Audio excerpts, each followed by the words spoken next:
प्रिय भक्तों, हो जाओ सावधान, क्योंकि इस बार रक्षाबंधन पर लगने जा रहा है साल का अंतिम और सबसे बड़ा चंद्र ग्रहण। भूल कर भी इस समय ना बांधे अपने भाई को राखी, वरना जीवन में आ सकती हैं बड़ी परेशानियां।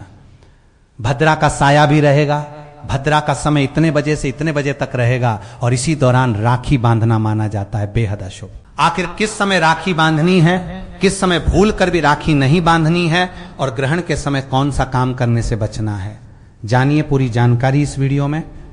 आप सभी भक्तों को रक्षाबंधन के इस पावन पर्व की बहुत बहुत शुभकामनाएं। भगवान श्री कृष्ण की कृपा आप सभी पर बनी रहे, आपके घर परिवार में सुख शांति बनी रहे, भाई बहन के रिश्ते में हमेशा प्रेम और विश्वास बना रहे और मां लक्ष्मी की कृपा से आपके जीवन में सुख समृद्धि का वास हो।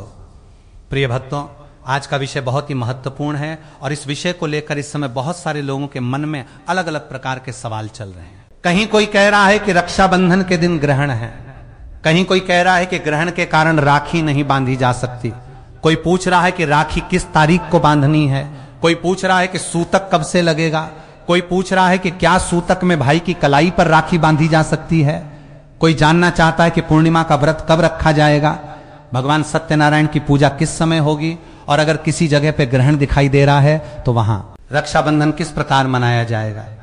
इसलिए आज की पूरी जानकारी बहुत ध्यान से सुनिएगा, क्योंकि आज हम रक्षाबंधन की तारीख से लेकर पूर्णिमा तिथि, राखी बांधने के समय, ग्रहण की स्थिति, सूतक की मान्यता, सत्यनारायण भगवान की पूजा, पूर्णिमा व्रत और भाई बहन द्वारा किए जाने वाले धार्मिक कार्यों तक की बात बिल्कुल आसान भाषा में करने वाले हैं। सबसे पहले आप सभी से एक छोटी सी प्रार्थना है कि अगर आपको ये जानकारी उपयोगी लगे तो वीडियो को एक बार लाइक जरूर कर दीजिएगा और कमेंट बॉक्स में श्रद्धा से जय श्री कृष्ण जरूर लिखिएगा।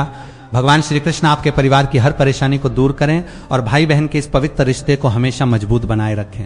तो आइए भक्तों, सबसे पहले उस सवाल का जवाब जानते हैं जो इस समय सबसे ज्यादा पूछा जा रहा है कि आखिर रक्षाबंधन 2026 में किस तारीख को मनाया जाएगा। देखिए, रक्षाबंधन का पर्व श्रावण मास की पूर्णिमा तिथि को मनाया जाता है। इस वर्ष पूर्णिमा तिथि 27 अगस्त की सुबह लगभग 9:08 से प्रारंभ होगी और 28 अगस्त की सुबह लगभग 9:48 तक रहेगी। इसी वजह से रक्षाबंधन का मुख्य पर्व 28 अगस्त 2026 को मनाया जाएगा। अब यहां बहुत सारे भक्तों के मन में यह प्रश्न आएगा कि जब पूर्णिमा 27 अगस्त से शुरू हो गई तो फिर रक्षाबंधन 27 अगस्त को क्यों नहीं मनाया जाएगा। तो इसे बहुत ही सरल भाषा में समझिए, किसी भी पर्व की तारीख केवल यह देखकर तय नहीं होती कि तिथि कब शुरू हुई, उस दिन की स्थिति सूर्योदय, भद्रा और स्थानीय पंचांग के अनुसार शुभ समय भी देखा जाता है। रक्षाबंधन के लिए भी इन्हीं बातों को ध्यान में रखा जाता है, इसलिए इस वर्ष रक्षाबंधन 28 अगस्त को मनाया जाएगा। अब इसी के साथ एक और महत्वपूर्ण बात सामने आती है और वो है ग्रहण। 28 अगस्त 2026 के आसपास चंद्र ग्रहण की खगोलीय घटना होने जा रही है और इसी वजह से लोगों के मन में सबसे ज्यादा भ्रम पैदा हो रहा है। बहुत से लोग सोच रहे हैं कि अगर रक्षाबंधन के दिन ग्रहण है तो क्या रक्षाबंधन का पर्व बदल जाएगा, क्या बहन भाई को राखी नहीं बांध पाएगी, क्या पूर्णिमा का व्रत नहीं रखा जाएगा और क्या भगवान सत्यनारायण की कथा नहीं हो पाएगी। तो सबसे पहले आपको यह बात समझनी होगी कि ग्रहण का होना और आपके शहर में ग्रहण का दिखाई देना, दोनों बातें एक जैसी नहीं होती हैं। ग्रहण एक खगोलीय घटना है जो पृथ्वी के अलग अलग हिस्सों से अलग अलग प्रकार से दिखाई देती है। किसी स्थान पर पूरा ग्रहण दिखाई दे सकता है, किसी जगह उसका कुछ भाग दिखाई दे सकता है और किसी जगह पर ग्रहण दिखाई ही नहीं देता।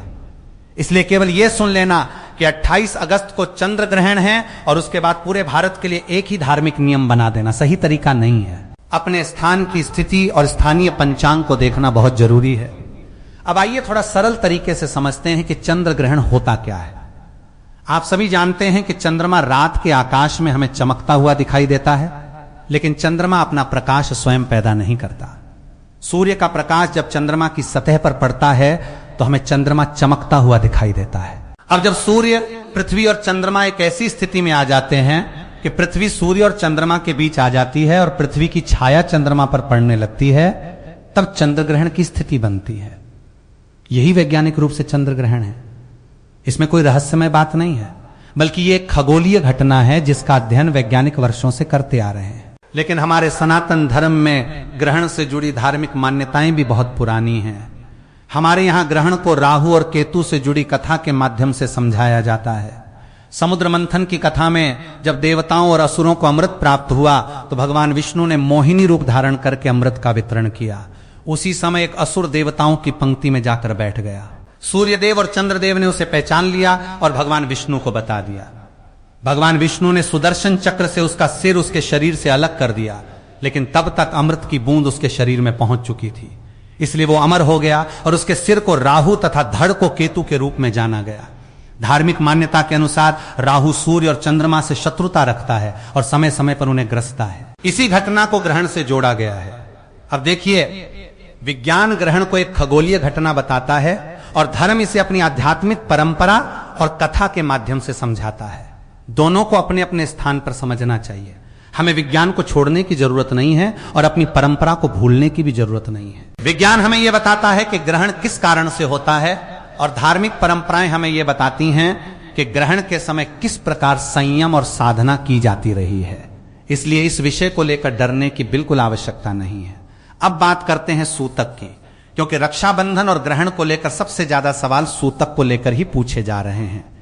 पारंपरिक हिंदू मान्यता के अनुसार चंद्र ग्रहण से लगभग 9 घंटे पहले सूतक माना जाता है, लेकिन यहां सबसे जरूरी बात यह है कि सूतक के नियमों को लेकर अलग अलग परंपराएं और पंचांग मिलते हैं और ग्रहण की दृश्यता भी स्थान के अनुसार बदलती है। इसलिए यदि किसी स्थान पर ग्रहण दिखाई ही नहीं देता तो वहां सूतक के नियमों को लेकर भी स्थानीय पंचांग और परंपरा को ही प्राथमिकता दी जाती है। इसे लेकर किसी भी प्रकार की अफवाह या डर फैलाने की जरूरत नहीं है। अब सवाल आता है कि ग्रहण के समय क्या किया जा सकता है। धार्मिक परंपरा में ग्रहण के दौरान सामान्य शुभ कार्य और पूजा पाठ को रोकने की मान्यता रही है, लेकिन भगवान का नाम लेना, मंत्र जाप करना, ध्यान करना और भगवान का स्मरण करना शुभ माना जाता है। इसलिए अगर आपके क्षेत्र में ग्रहण दिखाई देता है और वहां सूतक की धार्मिक मान्यता लागू होती है तो उस समय सामान्य पूजा के बजाय भगवान का ध्यान और मंत्र जाप किया जा सकता है। अब बात आती है रक्षाबंधन की और यह सबसे महत्वपूर्ण हिस्सा है। भक्तों, रक्षाबंधन भाई और बहन के प्रेम का पर्व है और इस वर्ष रक्षाबंधन 28 अगस्त को ही मनाया जाएगा। राखी बांधने का सही समय आपके शहर के सूर्योदय और स्थानीय पंचांग के अनुसार थोड़ा अलग हो सकता है। उदाहरण के लिए दिल्ली के पंचांग में 28 अगस्त को राखी बांधने का समय सुबह लगभग 5:57 से 9:48 तक दिया गया है, लेकिन अगर आप किसी दूसरे शहर में रहते हैं तो वहां का समय अलग हो सकता है। इसलिए अपने शहर का पंचांग जरूर देखिए। यही बात सबसे महत्वपूर्ण है। किसी दूसरे शहर का समय देखकर अपने शहर में राखी बांधने का समय तय मत कीजिए। अब अगर आपके क्षेत्र में ग्रहण दिखाई नहीं देता है तो स्थानीय पंचांग के अनुसार रक्षाबंधन के शुभ समय में राखी बांधी जा सकती है। लेकिन अगर आपके क्षेत्र में ग्रहण दिखाई देता है तो वहां की धार्मिक परंपरा के अनुसार ग्रहण काल में राखी बांधने से बचना उचित माना जाता है और ग्रहण समाप्त होने के बाद शुद्धि करके राखी बांधने का समय देखा जाता है। इसीलिए मैं बार बार कह रहा हूं कि केवल यह सुनकर कि 28 अगस्त को ग्रहण है, पूरे भारत के लिए एक ही नियम लागू मत कीजिए। अपने स्थान की स्थिति जरूर देखिए। अब अगर हम रक्षाबंधन की पूजा की बात करें तो इसमें बहुत ज्यादा कठिन प्रक्रिया नहीं है। बहन को सुबह स्नान करके साफ कपड़े पहनने चाहिए। सबसे पहले अपने घर के पूजा स्थान पर भगवान का स्मरण करना चाहिए। भगवान श्री गणेश का ध्यान करके रक्षाबंधन की थाली तैयार करनी चाहिए। थाली में रोली या कुमकुम, अक्षत, दीपक, मिठाई और राखी रख सकते हैं। भाई को साफ स्थान पर बैठाना है। बहन भाई के माथे पर तिलक लगाए, अक्षत लगाए, फिर आरती करे और उसके बाद भाई की कलाई पर राखी बांधे।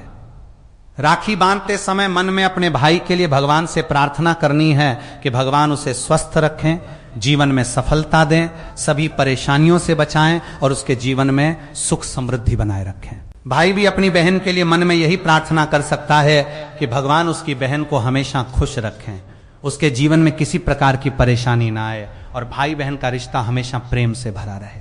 अब बहुत सारे लोग ये भी पूछ रहे हैं कि क्या ग्रहण की वजह से इस बार रक्षाबंधन अशुभ हो गया है? तो बिल्कुल नहीं, ऐसा सोचकर डरने की आवश्यकता नहीं है।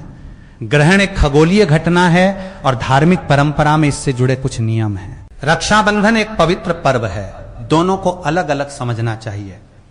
आपको केवल अपने स्थान की ग्रहण दृश्यता और स्थानीय पंचांग के अनुसार समय का ध्यान रखना है। अब बात करते हैं पूर्णिमा के व्रत की। 27 अगस्त से पूर्णिमा तिथि शुरू होगी और 28 अगस्त की सुबह तक रहेगी। जो भक्त पूर्णिमा का व्रत रखते हैं वे अपने स्थानीय पंचांग के अनुसार व्रत का संकल्प ले सकते हैं। व्रत का अर्थ केवल भूखा रहना नहीं है। व्रत का अर्थ मन और इंद्रियों पर संयम रखना, भगवान का स्मरण करना और अपने व्यवहार को सात्विक रखना भी है। इसलिए अगर आप किसी कारण से कठोर उपवास नहीं कर सकते तो अपनी क्षमता के अनुसार फलाहार या सात्विक भोजन कर सकते हैं। अपने स्वास्थ्य को नजरअंदाज करके कोई भी धार्मिक नियम नहीं करना चाहिए। भगवान भावना देखते हैं। अब आती है भगवान सत्यनारायण की पूजा। पूर्णिमा के दिन भगवान सत्यनारायण की कथा करने की परंपरा हमारे घरों में बहुत पुरानी है। बहुत सारे परिवार इस दिन सत्यनारायण भगवान की पूजा करते हैं, कथा सुनते हैं और प्रसाद बांटते हैं।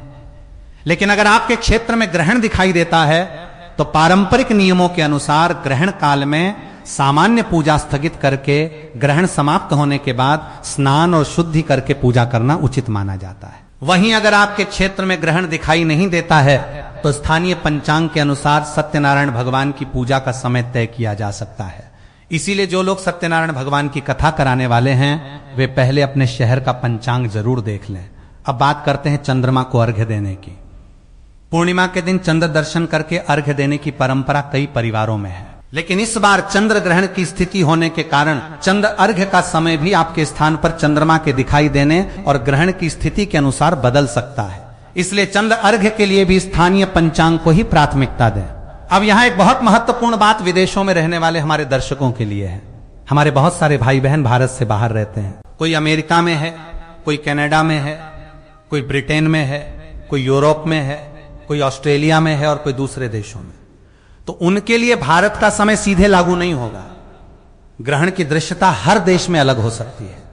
इसलिए अगर आप विदेश में रहते हैं तो अपने शहर के हिसाब से ग्रहण की स्थिति और रक्षाबंधन के स्थानीय शुभ समय को जरूर देखिए। भारत में जो समय होगा जरूरी नहीं कि वही समय आपके देश में भी हो। यही कारण है कि ग्रहण के विषय में हमेशा स्थान विशेष को ध्यान में रखना चाहिए। अब अगर हम धार्मिक दृष्टि से ग्रहण के समय की बात करें तो हमारे यहाँ ग्रहण के दौरान भगवान का नाम जपने की परंपरा रही है। आप अपने इष्ट देव का नाम ले सकते हैं, भगवान श्री कृष्ण का नाम ले सकते हैं, यो नमो भगवते वासुदेवाय का जाप कर सकते हैं, महामृत्युंजय मंत्र का जाप कर सकते हैं या फिर केवल राम नाम का स्मरण भी कर सकते हैं। यदि आप किसी मंत्र का जाप नहीं करना चाहते तो शांत मन से भगवान का ध्यान भी कर सकते हैं। ग्रहण को लेकर डरने की जरूरत नहीं है। इसे भगवान के स्मरण का समय मानकर शांत रहना चाहिए। अब ग्रहण समाप्त होने के बाद पारंपरिक रूप से स्नान करने की परंपरा है। घर में साफ सफाई की जाती है, पूजा स्थान को साफ किया जाता है, इसके बाद भगवान की पूजा की जाती है। अगर सत्यनारायण भगवान की पूजा ग्रहण के कारण रोक दी गई है तो स्थानीय पंचांग के अनुसार ग्रहण समाप्त होने के बाद पूजा की जा सकती है। अब यहाँ एक बात मैं खास तौर पे कहना चाहता हूं कि ग्रहण के समय भोजन और पानी को लेकर सोशल मीडिया पर बहुत सारी बातें वायरल होती रहती हैं। किसी बात को सुनकर डरने की जरूरत नहीं है। अलग अलग परिवारों में अलग अलग परंपराएं हैं। जो लोग व्रत रखते हैं वे अपनी क्षमता के अनुसार रखें और जिन लोगों को स्वास्थ्य कारणों से भोजन या दवा की जरूरत है वे अपने स्वास्थ्य को प्राथमिकता दें। धार्मिक आस्था का उद्देश्य इंसान को परेशान करना नहीं है। अब रक्षाबंधन के दिन की एक और सुंदर परंपरा है कि भाई और बहन एक दूसरे के लिए मंगल कामना करें। आजकल हम बहुत जल्दी जल्दी त्योहार मनाते हैं, राखी बांधी, फोटो खींची और बात खत्म। लेकिन असली रक्षाबंधन तब होता है जब भाई अपनी बहन की बात सुने और बहन अपने भाई की परेशानी समझे। इस दिन केवल कलाई पर धागा नहीं बंधता बल्कि एक विश्वास जुड़ता है। बहन जब राखी बांधती है तो वो अपने भाई की लंबी उम्र, सुख और सफलता की कामना करती है और भाई अपनी बहन की रक्षा और सम्मान का संकल्प लेता है। इसलिए ग्रहण की चर्चा के बीच इस पर्व की असली भावना को भूलना नहीं है। अब अगर किसी बहन के मन में ये डर है कि ग्रहण की वजह से राखी बांधने से भाई को कोई परेशानी हो जाएगी तो ऐसा सोचकर घबराने की जरूरत नहीं है। आपको केवल अपने शहर का सही समय देखना है। जहां ग्रहण दिखाई नहीं देता वहां स्थानीय पंचांग के अनुसार शुभ समय में राखी बांधी जा सकती है और जहां ग्रहण दिखाई देता है वहां ग्रहण काल से बचकर उचित समय चुना जाना चाहिए। यही बात पूर्णिमा पूजा और सत्यनारायण कथा पर भी लागू होती है। अब एक और सवाल आता है कि क्या सूतक लगने से पहले ही राखी बांध देना बेहतर होगा? इसका उत्तर भी सीधे सीधे पूरे देश के लिए एक जैसा नहीं दिया जा सकता। अगर आपके स्थान पर ग्रहण दिखाई देता है और स्थानीय पंचांग में सूतक मान्य है तो शुभ कार्यों का समय सूतक से पहले रखना धार्मिक परंपरा के अनुसार उचित माना जा सकता है। लेकिन अगर आपके स्थान पर ग्रहण दिखाई नहीं देता तो स्थानीय पंचांग की व्यवस्था अलग हो सकती है। इसलिए अपने शहर के अनुसार ही फैसला करें। अब यहां मैं आपको एक बात और बताना चाहता हूं कि ग्रहण के समय को लेकर इंटरनेट पर कई बार अलग अलग समय दिखाई देता है। ऐसा इसलिए होता है क्योंकि ग्रहण की शुरुआत और समाप्ति का वैश्विक समय अलग होता है और स्थानीय समय अलग। इसके अलावा ग्रहण की दृश्यता भी हर स्थान पर एक जैसी नहीं होती, इसलिए किसी वेबसाइट पर केवल एक समय देखकर अपने शहर में पूजा या राखी का समय तय करना सही नहीं है। अपने शहर का पंचांग देखना सबसे बेहतर तरीका है। अब अगर हम 28 अगस्त की बात करें तो यह दिन रक्षाबंधन के लिए विशेष है, क्योंकि श्रावण पूर्णिमा का पर्व इसी दिन मनाया जाएगा। भाई की कलाई पर राखी बांधते समय बहन भगवान श्री कृष्ण और अपने इष्ट देव का स्मरण कर सकती है। भाई अपनी बहन को उपहार देते समय केवल सामान नहीं बल्कि सम्मान और सुरक्षा का भाव दे। अगर भाई दूर है और बहन के पास नहीं आ सकता तो भी राखी भेजकर वीडियो कॉल के माध्यम से या किसी अन्य तरीके से इस रिश्ते को याद किया जा सकता है। पर्व का भाव दूरी से खत्म नहीं होता। अब जो लोग पूर्णिमा के दिन व्रत करते हैं वे सुबह स्नान करके व्रत का संकल्प ले सकते हैं, भगवान विष्णु का स्मरण कर सकते हैं, तुलसी के सामने दीपक जला सकते हैं, जरूरतमंद व्यक्ति को भोजन या अपनी सामर्थ्य के अनुसार दान कर सकते हैं। लेकिन यदि आपके क्षेत्र में ग्रहण से संबंधित कोई विशेष धार्मिक नियम लागू हो तो उस समय के अनुसार पूजा और दान का समय तय करें। अब एक बात बहुत ध्यान से समझिए, धार्मिक उपाय और पूजा श्रद्धा से किए जाते हैं, इसलिए कोई भी ऐसा दावा कि ग्रहण की वजह से किसी व्यक्ति के जीवन में निश्चित रूप से भारी नुकसान होगा, ऐसी बातों से डरने की जरूरत नहीं है। ग्रहण के बारे में शास्त्रीय मान्यताओं को श्रद्धा से समझिए, लेकिन अंधविश्वास के कारण अपने मन में डर पैदा मत कीजिए। विज्ञान की जानकारी भी रखिए और अपनी धार्मिक परंपरा का सम्मान भी कीजिए। यही संतुलित दृष्टिकोण है। अब अगर आप पूछें कि ग्रहण के समय कौन सा मंत्र जाप करना अच्छा रहेगा, तो आप अपनी श्रद्धा के अनुसार भगवान श्री कृष्ण का नाम ले सकते हैं। नमो भगवते वासुदेवाय का जाप कर सकते हैं, महामृत्युंजय मंत्र का जाप कर सकते हैं, भगवान शिव का ध्यान कर सकते हैं, भगवान विष्णु का स्मरण कर सकते हैं। सबसे महत्वपूर्ण बात यह है कि मन शांत हो और किसी के प्रति बुरा विचार ना हो। अब अगर कोई व्यक्ति ग्रहण के समय पूजा नहीं कर सकता तो उसे चिंता करने की जरूरत नहीं है। भगवान का नाम मन में लेना भी भक्ति है। इसलिए अगर मंदिर के पट बंद हो, अगर पूजा का समय ना हो, तब भी आप आंखें बंद करके भगवान को याद कर सकते हैं। भगवान को याद करने के लिए किसी विशेष स्थान की जरूरत नहीं है। अब ग्रहण समाप्त होने के बाद यदि आपके क्षेत्र में सूतक मान्य था तो पारंपरिक रूप से स्नान करके साफ वस्त्र पहने, पूजा स्थान को साफ करें, भगवान को जल अर्पित करें, दीपक जलाएं। इसके बाद यदि सत्यनारायण भगवान की कथा करनी है तो स्थानीय पंचांग के अनुसार शुभ समय में कथा करें, प्रसाद बनाएं और परिवार के साथ बांटें। अब रक्षाबंधन की राखी यदि किसी कारण से ग्रहण के समय नहीं बांधी जा सकती तो ग्रहण समाप्ति के बाद शुभ समय देखकर बांधी जा सकती है। इसमें किसी प्रकार का डर रखने की जरूरत नहीं है। लेकिन जहां ग्रहण दिखाई नहीं देता और स्थानीय पंचांग सामान्य रूप से रक्षाबंधन का समय बता रहा है, वहां उसी समय पर राखी बांधी जा सकती है। इसलिए इस बार सबसे जरूरी चीज है कि आप अपने शहर के हिसाब से जानकारी लें। अब एक बात और, अगर आप इस वीडियो को अपने किसी भाई या बहन को भेजना चाहते हैं तो जरूर भेजिए, ताकि उनके मन में भी रक्षाबंधन और ग्रहण को लेकर भ्रम ना रहे। कई बार परिवार में एक व्यक्ति कुछ सुन लेता है और दूसरा कुछ और, फिर घर में अनावश्यक चिंता शुरू हो जाती है। इसलिए सही जानकारी एक दूसरे तक पहुंचाना जरूरी है। रक्षाबंधन का पर्व प्रेम का पर्व है, डर का नहीं। ग्रहण के कारण इसे लेकर तनाव पैदा करने की जरूरत नहीं है। बस धार्मिक नियमों को समझकर और स्थानीय समय का ध्यान रखकर पर्व मनाइए। अब एक बार फिर पूरी बात को अपने मन में बैठा लीजिए। इस वर्ष रक्षाबंधन 28 अगस्त 2026 को मनाया जाएगा। पूर्णिमा तिथि 27 अगस्त की सुबह से शुरू होकर 28 अगस्त की सुबह तक रहेगी। 28 अगस्त को चंद्र ग्रहण की खगोलीय घटना भी होगी, लेकिन ग्रहण की दृश्यता हर जगह समान नहीं है। भारत के कई स्थानों पर इसकी दृश्यता नहीं है और कुछ स्थानों के लिए स्थिति अलग हो सकती है। इसलिए अपने शहर के अनुसार पंचांग देखना बहुत जरूरी है। अगर आपके क्षेत्र में ग्रहण दिखाई नहीं देता है तो स्थानीय पंचांग के अनुसार रक्षाबंधन और पूजा के शुभ समय का पालन करें। अगर ग्रहण दिखाई देता है तो ग्रहण और सूतक से जुड़े पारंपरिक नियमों को ध्यान में रखें। ग्रहण के दौरान सामान्य पूजा से बचें और भगवान का नाम, मंत्र जाप और ध्यान करें। ग्रहण समाप्त होने के बाद स्नान और शुद्धि करके पूजा पाठ किया जा सकता है। सत्यनारायण भगवान की कथा भी स्थानीय पंचांग के अनुसार उचित समय पर की जा सकती है और राखी भी उसी तरह स्थानीय शुभ समय देखकर बांधी जा सकती है। अब अंत में मैं आप सभी बहनों से यही कहना चाहूंगा कि इस रक्षाबंधन पर जब अपने भाई की कलाई पर राखी बांधें तो केवल एक रस्म समझ कर न बांधें। मन में भगवान श्री कृष्ण को याद करें और अपने भाई की सुख समृद्धि की प्रार्थना करें। भाइयों से भी यही कहना चाहूंगा कि अपनी बहन को केवल उपहार देकर जिम्मेदारी पूरी मत समझिए। बहन का सम्मान कीजिए, उसकी बात सुनिए और जरूरत के समय उसके साथ खड़े रहिए। यही रक्षाबंधन का वास्तविक अर्थ है। यह धागा बहुत छोटा होता है लेकिन इसके पीछे भाव बहुत बड़ा होता है। एक बहन की प्रार्थना, एक भाई का वचन और पूरे परिवार की खुशियां इस एक धागे से जुड़ी होती हैं। इसलिए इस पर्व को प्रेम से मनाइए। ग्रहण की वजह से डरिए मत, सही जानकारी लीजिए, अपने शहर का पंचांग देखिए और भगवान का स्मरण करते हुए रक्षाबंधन मनाइए। अगर आपके यहां ग्रहण दिखाई नहीं देता है तो केवल इस वजह से अपने त्योहार को लेकर चिंता ना करें कि इंटरनेट पर ग्रहण की खबर चल रही है। इस दिन बहन अपने भाई की कलाई पर रक्षा सूत्र बांधती है और भाई जीवन भर उसकी रक्षा का वचन देता है। लेकिन क्या आप जानते हैं कि इसी शुभ दिन से जुड़ी कुछ ऐसी प्राचीन मान्यताएं भी हैं जिनके बारे में बहुत कम लोग जानते हैं। कहा जाता है कि यदि एक विवाहित बेटी रक्षाबंधन के दिन मायके से ये 3 चीजें अपने साथ ससुराल ले आती हैं तो इसका अशुभ प्रभाव पूरे परिवार पर पड़ सकता है। आखिर वे 3 चीजें कौन सी हैं?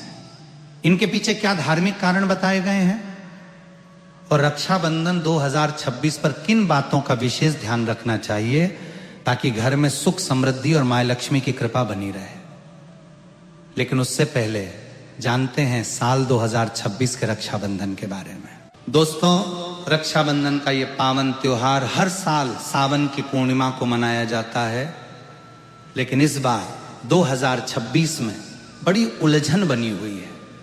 कोई कह रहा है कि राखी 26 अगस्त को बांधी जाएगी, तो कोई कह रहा है 27 अगस्त को, और कई लोग 28 अगस्त की बात कर रहे हैं। अब ऐसे में भाई बहन के मन में सवाल उठ रहे हैं, सही तारीख क्या है, शुभ मुहूर्त क्या है और भद्रा कब से कब तक है?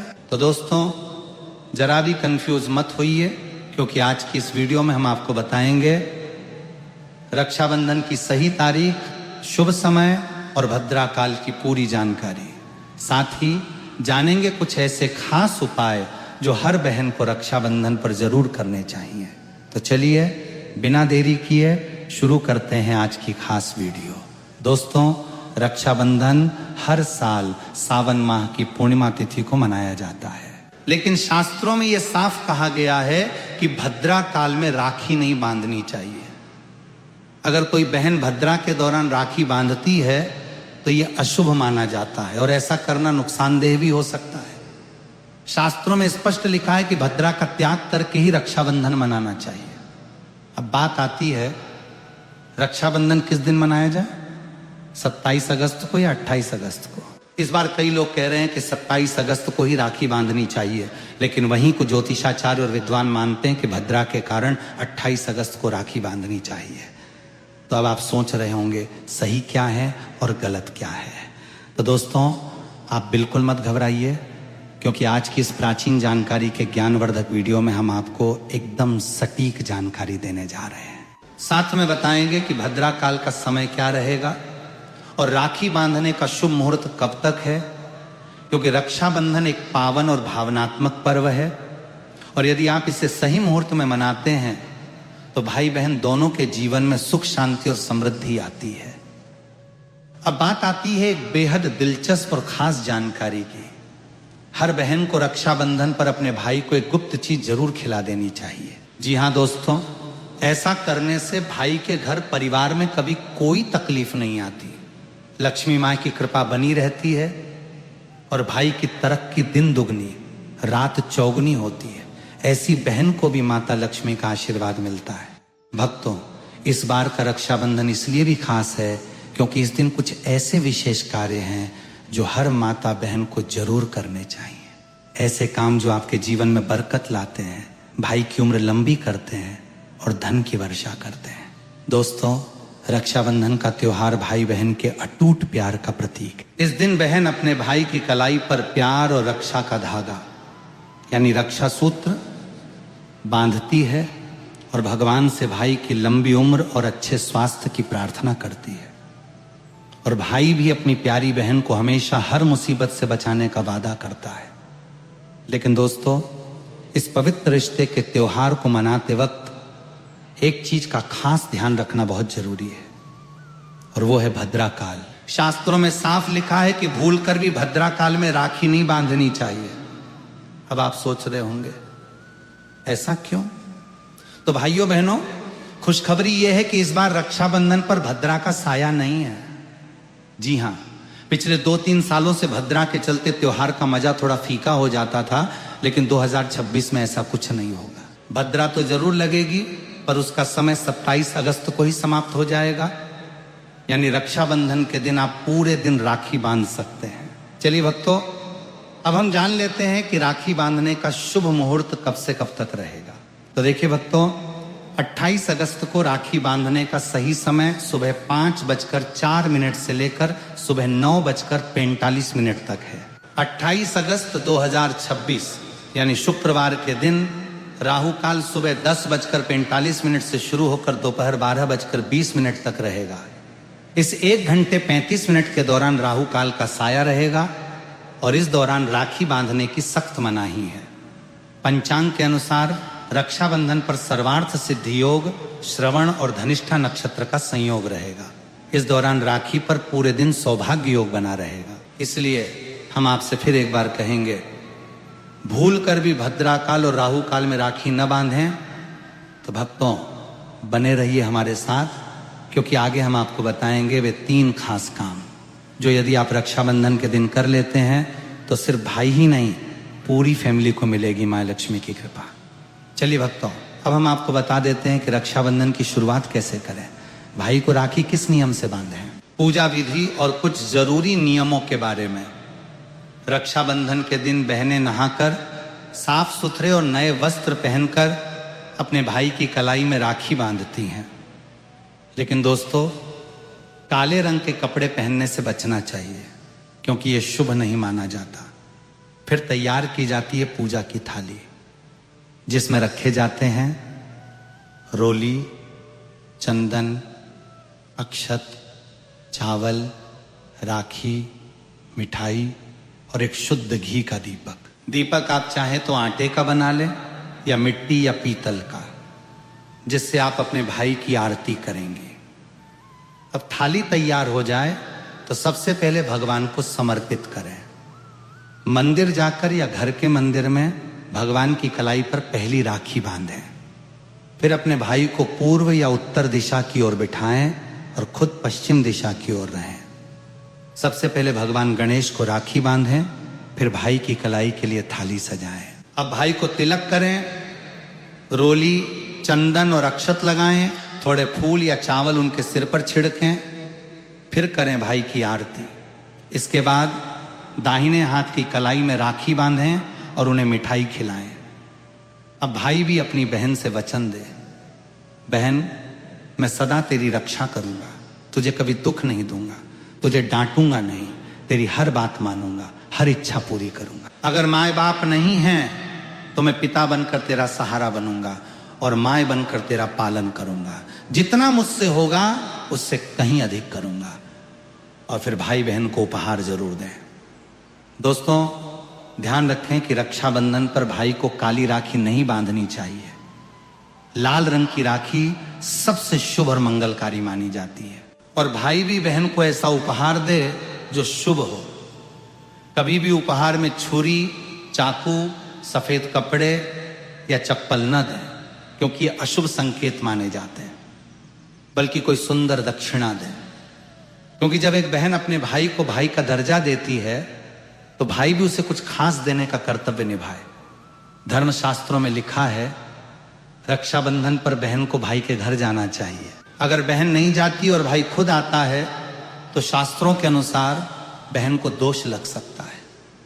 इसलिए बहनें, चाहे बारिश हो, धूप हो, पहाड़ हो, रक्षाबंधन पर भाई के पास जरूर जाएं। लेकिन अगर भाई दूर देश में हो, विदेश में हो या किसी कारणवश आप नहीं जा पा रही हैं तो करें एक काम, भगवान गणेश को अपना भाई माने और उनकी कलाई पर राखी बांधें। थाली में रखें राखी, रोली, चंदन, मिठाई, अक्षत।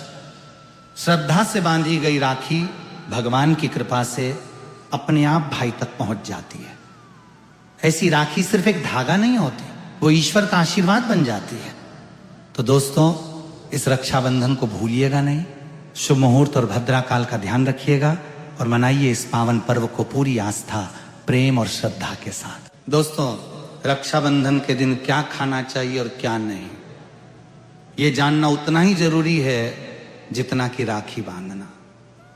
देखिए, रक्षाबंधन कोई साधारण दिन नहीं होता। इस दिन देवता और भगवान स्वयं धरती पर आते हैं। कहा जाता है कि ईश्वर भी इस दिन अपने भक्तों से राखी बंधवाने आते हैं और भाई की कलाई में उस दिन साक्षात भगवान का वास होता है। इसलिए इस दिन घर में पवित्र, सात्विक और शुद्ध भोजन ही बनाना चाहिए। मतलब प्याज, लहसुन, मांस, शराब, सिगरेट, गुटखा, इन सब का त्याग कर देना चाहिए। अगर ऐसा कुछ खा लिया तो रक्षाबंधन का व्रत भी टूट सकता है और उस दिन की पवित्रता खंडित हो जाती है। तो अब सवाल आता है, क्या बनाएं? आप बना सकते हैं खीर, पूरी, हलवा, मीठी सेवियां। खीर में चाहे तो थोड़ा रंग भी डाल सकते हैं ताकि बच्चों को भी पसंद आए। कुछ मीठा जरूर होना चाहिए क्योंकि भगवान को भी मीठा पसंद है और इस दिन भाई के रूप में भगवान ही आते हैं। अगर और कुछ न बने तो कम से कम सेवियां तो जरूर बनाइए। भगवान को भोग लगाने के बाद ही राखी बांधें, यही सबसे अच्छा और शुभ तरीका माना जाता है। अब बात करें सब्जी की, तो रस वाले आलू, गोभी की सब्जी, केले की सब्जी, मटर या पनीर पुलाव और खीरे का रायता, ये सब बना सकते हैं। ध्यान रखिए, इस दिन पक्का भोजन ही बनाना चाहिए, यानी कढ़ाई चढ़ाकर बनाया हुआ भोजन, जिसे त्योहारों का भोजन कहा जाता है, क्योंकि ऐसा खाना माना जाता है कि ईश्वर स्वयं उसे ग्रहण करते हैं। अब जब भगवान को भोग लग जाए, राखी का मुहूर्त आ जाए और भाई की कलाई पर राखी बांध दी जाए, तभी बहन को अपना व्रत तोड़ना चाहिए। और हाँ, बहन को भाई को अपने हाथ से कुछ खिलाना भी चाहिए और भाई को भी चाहिए कि वो बहन को कुछ प्यार से खिलाए। इससे आपसी प्रेम बढ़ता है और भगवान भी खूब खुश होकर अपनी कृपा बरसाते हैं। भक्तों, अब बात कर लेते हैं, मायके से भूलकर भी कौन सी वस्तुएं हमें नहीं लानी चाहिए। भक्तों, शास्त्रों में कुछ ऐसी चीजों का वर्णन है जो पत्नी को अपने मायके से ससुराल कभी नहीं लानी चाहिए, वरना यह पति की बर्बादी का कारण बन सकती है। हो सकता है पति कंगाल हो जाए। बेटियों के लिए हर माँ बाप का सपना होता है कि उन्हें एक अच्छा ससुराल और प्यार करने वाला पति मिले, ससुराल में उनकी बेटी का मान सम्मान हो और ससुराल में खुशियां ही खुशियां हो। लेकिन कई बार माँ बाप रक्षाबंधन पर कुछ ऐसी गलतियां कर बैठते हैं जिसकी वजह से बेटी और उसके पति को जीवन भर दुख सहना पड़ता है। बेटी को दी गई कुछ चीजों के कारण उसके जीवन में खुशियों के बजाय दुख और दरिद्रता आने लगती है। आइए जानते हैं कि बेटी को कौन सी चीजें गलती से भी रक्षाबंधन पर नहीं देनी चाहिए। पहली, मिर्च। बेटी को रक्षाबंधन पर उसके ससुराल जाते वक्त कभी भी मिर्च न दें, इससे उसके शादीशुदा जीवन में कड़वाहट फैल सकती है। ऐसा माना जाता है कि बेटियों को मिर्च देने से उसके और उसके पति के रिश्तों में तकरार होती है। बेटी को फल या सूखे मेवे दे सकते हैं, यह शुभ माना जाता है। दूसरी, चूल्हा। लोग बेटी को गृहस्थी के लिए चूल्हा देते हैं, ऐसा कभी न करें। चूल्हा देने से माना जाता है कि वे अपने परिवार में अपना चूल्हा अलग कर लेंगी। चूल्हे की बजाय आप अन्य घर गृहस्थी से जुड़ी दूसरी चीजें दे सकते हैं। तीसरी, तेज धारदार वस्तुएं। बेटी को भूल कर भी तेज धारदार वस्तुएं जैसे चाकू, कैंची आदि न दें। इसका मतलब होता है कि आप उसके रिश्तों में घुलने मिलने से रोक रहे हैं। आप अपनी बेटी को मीठी चीजें दे सकते हैं।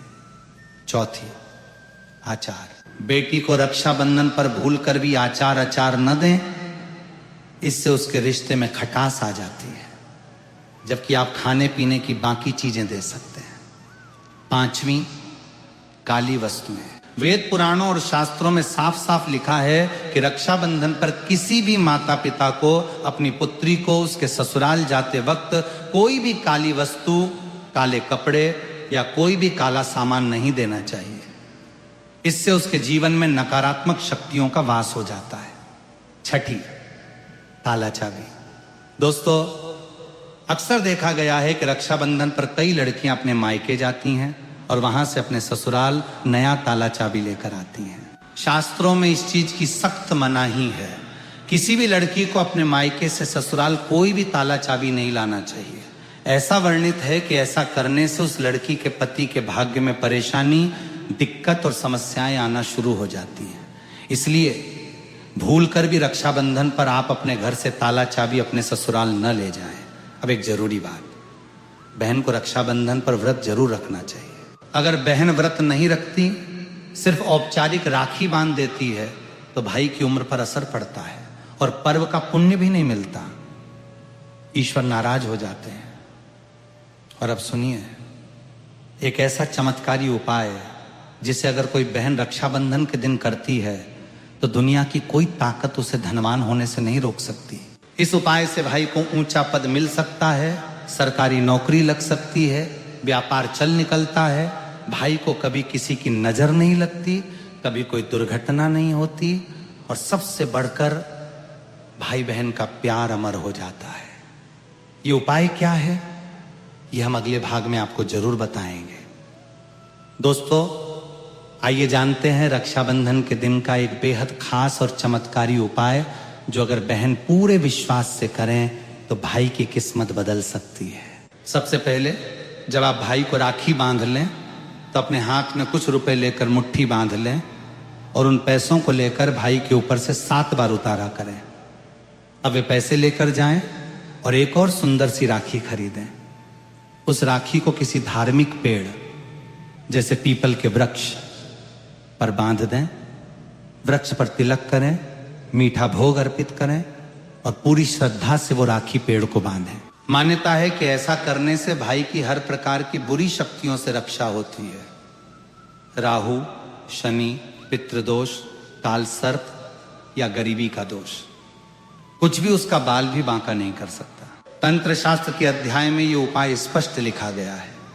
रक्षाबंधन के दिन यदि ये किया जाए तो भाई को सफलता, समृद्धि और उन्नति मिलने लगती है। उसकी तरक्की दिन दुगनी और रात चौगुनी होती है। घर में इतना धन आता है कि गिनते गिनते थक जाएं और सबसे जरूरी, भाई बहन का रिश्ता और प्रेम अटूट बन जाता है। रक्षाबंधन साल में सिर्फ एक बार आता है और क्या पता यही साल आपके और आपके भाई के जीवन में बदलाव ला दे।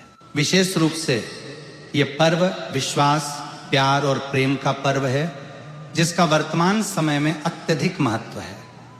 इस पर्व का यह भी मानना है कि रक्षा सूत्र बांधते समय उच्च मंत्रों का जाप करना चाहिए और प्रेम सहयोग का वचन भी लेना चाहिए। मंत्र ध्यान से सुन लेना है, यह प्रभावशाली मंत्र है।